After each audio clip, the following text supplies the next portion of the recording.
ఈ రోజు మధ్యాహ్నం భోజనం ఏంటంటే ఫంక్షన్ భోజనంకి వచ్చానమాట. మా సైడ్ ఫంక్షన్ భోజనం ఎలా ఉంటుందో చూడండి వీడియో లాస్ట్ దాకా. మా ఇంటి చివరన జున్నూరు సురేష్ అన్నయ్య అని చెప్పి వాళ్ళ అన్నయ్య మెచ్యూర్ ఫంక్షన్ అయితే వచ్చానండి. ఈ రోజు భోజనాలు ఇక్కడ వచ్చినప్పుడే కూర్చున్నారనమాట. ప్లేస్ లేదని చెప్పి లోపల కూర్చున్నాను నేనేమో. కింద మ్యాట్ అయితే కలర్ చాలా బాగా నచ్చింది. ఇంకా ఎండలకు చాలా గట్టిగా అయితే ఉన్నాయన్నమాట. మొత్తానికి కూర్చున్నానండి. ఫస్ట్ అయితే స్వీట్ ని ఎగ్ ఏదో వేసారనమాట. ఈ మధ్యన ఎగ్ ఏంటో చాలా పెళ్లిలో చూస్తున్నాను ఎక్కువ నేను. ఐటమ్స్ అన్ని కూడా చాలా మంచి మంచి ఐటమ్స్ అయితే పెట్టారు.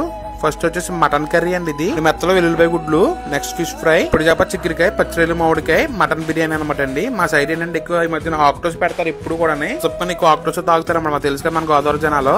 ఇంకా నెక్స్ట్ రైస్ ఐటమ్ లోకి వెళ్తున్నాను. అయితే ఎండి మెత్తల్లో వెల్లుల్లిపాయ గుడ్లు అనమాట. వెల్లుల్లిపాయ గుడ్లు చాలా బాగుంది టేస్ట్. కర్రీ కూడా కొంచెం స్పెషల్ కర్రీ అనమాట.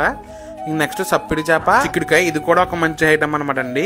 బాగుంటాయి. మాది గోదావరి జిల్లాలో బాగా ఫేమస్ కదా అంటారు. ఇంక నెక్స్ట్ ఐటమ్ పచ్చిరేలు మామిడికాయ. కంప్లీట్ అయిపోయింది. లాస్ట్ రసం వేసుకుంటాం అనుకున్నా వేసుకోలేదు. మంచి కిల్లి అయితే ఇచ్చారు. ఎంత భోజనం తిన్నప్పుడు కిల్లి తింటే భలే ఉంటది. ఇది వచ్చేసి కొత్త బ్యాచ్ ఆవకైతే తయారైంది అనమాట అండి. మన గోదావరి పైన మినీ స్టోర్ ఉంటది, దాంట్లోకి వెళ్ళి కొనుక్కోవచ్చు. ఇప్పుడు సమ్మర్ కాబట్టి ఏ రోజు ఆ రోజు తయారవుతుంటది అనమాట. మళ్ళీ నెక్స్ట్ వీడియోలో అయితే కలుద్దాం.